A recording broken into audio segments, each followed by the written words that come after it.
अरे ए भाई हई लइकिनियन से बतियावल कोनो सुख बका।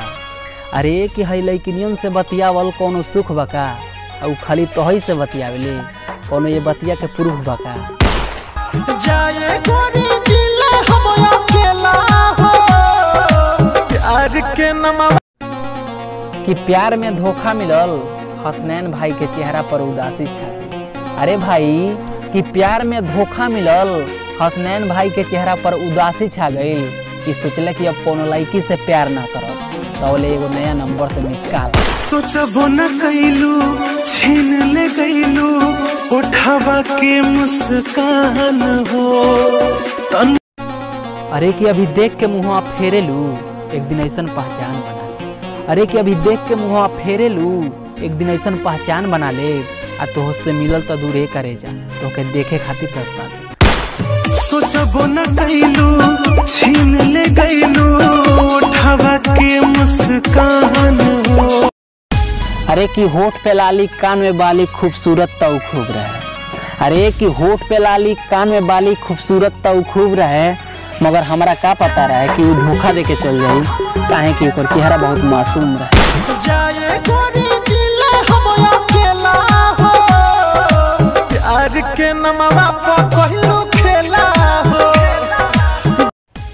कि तोहरे प्यार के चक्कर में अपन जिंदगी बर्बादी कैनी बस यह बतिया करे जवा में खलता।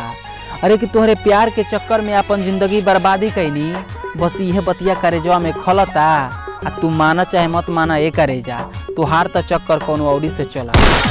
जाए गोरी जिले हम अकेला हो प्यार के नमवा पर कहलू खेला हो। जाए गोरी जिले हम अकेला। अरे कि हमारा सुनसान जिंदगिया में गम के मिलौटी हो गई। अरे कि हमारा सुनसान जिंदगिया में गम के मिलौटी हो गई का बताइए भाई हमारा जान के देखौटी। जाए गोरी जिले हम अकेला हो प्यार के नमवा। अरे कि बचपना याद आ जाला लइकन के खिलाई देख के। अरे कि बचपना याद आ जाला लइकन के खिलाई देख के। बड़े बड़े इंजीनियर का पसीना छूट जाला मनीष कश्यप के रेलाई देख।